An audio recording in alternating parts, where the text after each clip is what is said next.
আসসালামু আলাইকুম। জানিয়ে দেব এই মুহূর্তে হাতে পাওয়া সর্বশেষ ভয়ঙ্কর কিছু আন্তর্জাতিক আপডেট বাংলা সংবাদ। শুরুতেই থাকছে সংবাদ শিরোনাম। ভারতের পুরনো শহরে ক্ষেপণাস্ত্র ছুড়েছে পাকিস্তান। জানিয়ে দেব পাক ভারত যুদ্ধ যেন পারমাণবিক যুদ্ধে পরিণত না হয়। এরপর রয়েছে কাশ্মীর সীমান্তে ফের গোলাগুলি, পাক ভারত উত্তেজনা তুঙ্গে। সর্বশেষ থাকছে ৩০ ভারতীয় কামিকাজের ড্রোন ভূপাতিত করল পাকিস্তান, নিহত ২। এখন শুনছিলেন সংবাদ শিরোনাম, এবার বিস্তারিত। প্রিয় দর্শক, আপনি যদি এই চ্যানেলে নতুন হয়ে থাকেন, ভিডিওটি দেখতে দেখতে চ্যানেলটি সাবস্ক্রাইব করে আমাদের সাথেই থাকুন। ভারতের ১৫ শহরে ক্ষেপণাস্ত্র ছুড়েছে পাকিস্তান।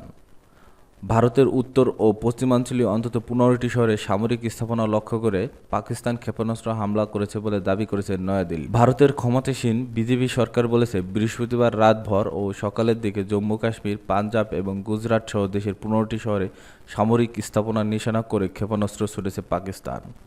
তবে এসব হামলায় ভারতে কোনো হতাহত কিংবা ক্ষয়ক্ষতি হয়েছে কিনা তাৎক্ষণিকভাবে তা জানা যায়নি। দেশটির প্রধানমন্ত্রী নরেন্দ্র মোদী নেতৃত্বাধীন সরকার বলেছে ভারতীয় বাহিনী শ্রীনগর, পাঠানকোট, অমৃতসর, লুধিয়ানা, চণ্ডীগড় এবং অন্যান্য স্থানের সামরিক স্থাপনায় পাকিস্তানের হামলার চেষ্টার জবাবে লাহোরসহ কয়েকটি স্থানে পাকিস্তানি আকাশ প্রতিরক্ষা রাডার ও অন্যান্য ব্যবস্থাকে লক্ষ্য করে হামলা চালিয়েছে। স্থানের একাধিক স্থানের সামরিক স্থাপনা ক্ষেত্রে ক্ষেপণাস্ত্র নিক্ষেপের চেষ্টা ব্যর্থ করে দিয়েছে ভারতীয় সামরিক বাহিনী। ভারতের বিভিন্ন শহরে পাকিস্তানের ছোড়া ক্ষেপণাস্ত্র ও ড্রোনের জবাবে বৃহস্পতিবার সকালে একই মাত্রার হামলা পাকিস্তানে করা হয়েছে বলে দাবি করেছে ভারতের সামরিক বাহিনী। ভারতীয় সংবাদ মাধ্যম এনডিটিভির প্রতিবেদনে বলা হয়েছে পাকিস্তানের সামরিক বাহিনী ড্রোন ও ক্ষেপণাস্ত্র ব্যবহার করে হামলা চালিয়েছে। ভারতের আকাশ প্রতিরক্ষা ব্যবস্থার মাধ্যমে পাকিস্তানের ছোড়া ড্রোন ও ক্ষেপণাস্ত্র নিষ্ক্রিয় করা হয়েছে। রাডার ব্যবস্থাকে ধ্বংস করার কাজে ব্যবহারের লক্ষ্যে তৈরি হারপি ড্রোনের মাধ্যমে পাকিস্তানের আকাশ প্রতিরক্ষা ব্যবস্থায় হামলা করা হয়েছে বলে ভারতের একাধিক সরকারি সূত্র দাবি করেছে। তারা বলেছে ভারতের উত্তর ও পশ্চিমাঞ্চলীয় ১৫ শহরে পাকিস্তানের ছোড়া ক্ষেপণাস্ত্র ও ড্রোন ধ্বংস করার জন্য ভারতীয় সামরিক বাহিনী রাশিয়ার তৈরি আকাশ প্রতিরক্ষা ব্যবস্থা S-400 ব্যবহার করেছে। ভারতের সরকারি কর্মকর্তারা বলেছে পাকিস্তানের ছোড়া ড্রোন ও ক্ষেপণাস্ত্রের ধ্বংসাবশেষ সংগ্রহ করা হচ্ছে। জম্মু কাশ্মীরের পেহেলগামে বন্দুকধারীদের হামলায় ২ সপ্তাহ পর বুধবার মধ্যরাতে পাকিস্তান ও পাকিস্তান অধিকৃত কাশ্মীরের অন্তত ৯টি স্থানে হামলা চালিয়েছে ভারতীয় সামরিক বাহিনী। এই হামলায় ভারতীয় সামরিক বাহিনী মাত্র ২৫ মিনিটে অন্তত ২৪ ক্ষেপণাস্ত্র ছুড়েছে পাকিস্তানে।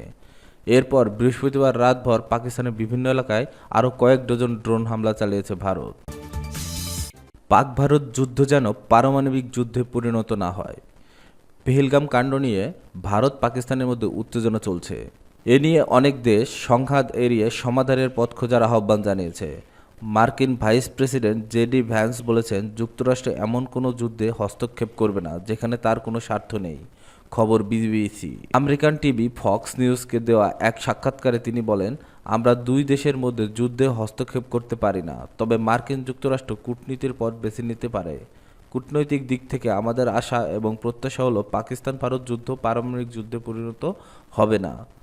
যুক্তরাষ্ট্রের সক্ষমতা সম্পর্কে এক প্রশ্নের জবাবে তিনি বলেন, তার দেশ ভারত ও পাকিস্তানকে উত্তেজনাপূর্ণ কিছু কমাতে উৎসাহিত করার চেষ্টা করতে পারে। জেডি ভ্যান্স বলেন, ভারত আক্রমণ করলে পাকিস্তান জবাব দেয়। উভয় দেশের ঠান্ডা মাথায় চিন্তা করা উচিত।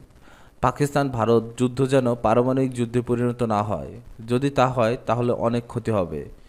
ক্রিন্স ভাইস প্রেসিডেন্ট আরও বলেন, যুক্তরাষ্ট্র ভারতকে আত্মসমর্পণ করতে বলতে পারে না, আমরা পাকিস্তানের আত্মসমর্পণ করতে। ক্রিন্স ভাইস প্রেসিডেন্ট আরও বলেন, যুক্তরাষ্ট্র ভারতকে আত্মসমর্পণ করতে বলতে পারে না, আমরা পাকিস্তানদের আত্মসমর্পণ করতে বলতে পারি না। তিনি বলেন, পাকিস্তান ভারত সংঘাত শীঘ্রই সমাধান করা উচিত এবং মার্কিন যুক্তরাষ্ট্র পাকিস্তান ও ভারতের মধ্যে সংঘাত নিয়ে উদ্বিগ্ন। কূটনৈতিক দিক থেকে আমাদের আশা এবং প্রত্যাশা হলো পাকিস্তান ভারত যুদ্ধ পারমাণবিক যুদ্ধে পরিণত হবে না। উল্লেখ্য, মার্কিন পররাষ্ট্রমন্ত্রী মার্কো রুবিও পাকিস্তানের প্রধানমন্ত্রী শাহবাজ শরীফ ও ভারতের পররাষ্ট্রমন্ত্রী জয়শঙ্করকে ফোন করেছেন। কাশ্মীর সীমান্তে ফের গোলাগুলি, পাক ভারত উত্তেজনা তুঙ্গে।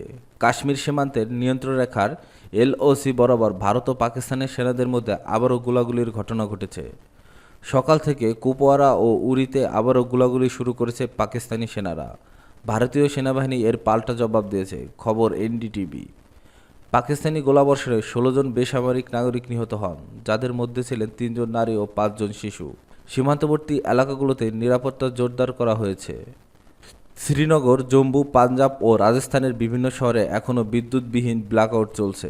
বিশেষ করে পাঞ্জাবের সীমান্তবর্তী জেলাগুলোতে রাতভর বিদ্যুৎ বিচ্ছিন্ন রাখা হয়। রাজস্থানের বিকানের, যোধপুর ও বরমের ব্ল্যাকআউট জারি ছিল। জম্মু কাশ্মীরের মুখ্যমন্ত্রী ওমর আবদুল্লাহ জানিয়েছেন, পাকিস্তানের ব্যর্থ ড্রোন হামলার পর পরিস্থিতি পর্যালোচনায় তিনি জম্মু যাচ্ছেন। বৃহস্পতিবার রাত 8:30টার পর পাকিস্তান ফের ক্ষেপণাস্ত্র ও ড্রোন হামলার চেষ্টা করে রাজস্থান, গুজরাট ও পাঞ্জাবের বেশ কিছু শহরে। তবে ভারতের প্রতিরক্ষা ব্যবস্থায় সবগুলো হামলা ব্যর্থ হয়। জম্মু, পাঠানকোট ও উধমপুরের সামরিক ঘাঁটিগুলো বিশেষভাবে লক্ষ্যবস্তু ছিল। এদিকে আরব সাগরে পাকিস্তানের বেশ কিছু লক্ষ্যবস্তুতে অভিযান শুরু করেছে ভারতীয় নৌবাহিনী। সূত্রের দাবি, এই অভিযানে সফলভাবে পাল্টা আঘাত আনা হচ্ছে। ভারতীয় বেসামরিক বিমান চলাচল কর্তৃপক্ষ বৃহস্পতিবার সতর্কতা হিসেবে ২৪টি বিমানবন্দর সাময়িকভাবে বন্ধ করে দেয়। এর মধ্যে রয়েছে চণ্ডীগড়, শ্রীনগর, অমৃতসর, লুধিয়ানা, সিমলা, যোধপুর, জম্মু ও পাঠানকোট। পাঞ্জাব সরকার সীমান্তবর্তী ৬টি জেলার সব স্কুল বন্ধ ঘোষণা করেছে। চণ্ডীগড় ও রাজস্থানেও শিক্ষা প্রতিষ্ঠান বন্ধ করেছে। দিল্লির ২টি নামকরা স্কুল, ডিপিএস আরকে পুরম ও ডিপিএস মথুরা রোড, আজ স্কুল বন্ধ রাখছে। ভারত পাকিস্তান উত্তেজনার কারণে ধর্মশালায় আয়োজিত আইপিএল ম্যাচ পাঞ্জাব কিংস বনাম দিল্লি ক্যাপিটালস বাতিল করা হয়েছে। খেলোয়াড়দের দিল্লিতে নিয়ে যেতে বিশেষ বন্দোবস্ত করেছে বিসিসিআই। ৩০ ভারতীয় কামিকাজে ড্রোন ভূপাতিত করল পাকিস্তান, নিহত ২। ভারতের পাঠানো ৩০টি ইসরায়েলি নির্মিত কামিকাজ ড্রোন আটক ও ধ্বংস করেছে পাকিস্তানি সেনাবাহিনী। দেশের বিভিন্ন স্থানে এ ঘটনা ঘটে। পাকিস্তান আইএসপিআর এর বরাতে দ্য এক্সপ্রেস ট্রিবিউনে এ তথ্য জানায়। এসব ঘটনায় ২ জন নিহত হয়েছেন। এছাড়া একটি সামরিক স্থাপনায় ভারতের ড্রোন হামলায় পাকিস্তানি ৪ সেনা আহত হন, তাদের অবস্থা গুরুতর। বেসামরিক ও সামরিক স্থাপনাগুলোতে লক্ষ্য করে ভারত এই হামলা চালায়। ইন্টার সার্ভিসের পাবলিক রিলেশনস জানায়, রাওয়ালপিন্ডি, গুজরাত অ্যাটক, গুজরানওয়ালা, লাহোর, শেখুপুরা, নানকানা, ঘটকি ও করাচির মালির জেলাসহ একাধিক শহরে আকাশে এই ড্রোনগুলো শনাক্তকরণ করা হয়। নিরাপত্তা সূত্র জানায়, পাকিস্তানি সেনারা পান্ডো সেক্টরে ভারতীয় সেনাবাহিনীর অপ্রত্যাশিত গোলাবর্ষণের জবাবে কার্যকরভাবে সাড়া দেয়। নাঙ্গাটাক এ ভারতীয় ব্যাটালিয়ন সদর দপ্তর ধ্বংস করে এবং অন্যান্য স্থানে গোলাবর্ষণ করে ব্যাপক ক্ষতি সাধন করে। এ কারণে ভারত হতাশ হয়ে ড্রোন হামলা চালায় বলে মন্তব্য করেন পাকিস্তান আইএসপিআর। পাকিস্তানের বিমান প্রতিরক্ষা ব্যবস্থা আগত ড্রোনগুলোর বিরুদ্ধে অভিযান চালালে বিভিন্ন এলাকায় উচ্চস্বরে বিস্ফোরণের শব্দ শোনা যায়। আইএসপিআর এর একজন কর্মকর্তা জানান, দেশে প্রথমবারের মতো ইসরায়েলি এই মানববিহীন আকাশযান হেরন MK-2 ধ্বংস করা হয়েছে, যা ৩৫,০০০ ফুট উচ্চতায় উঠতে পারে।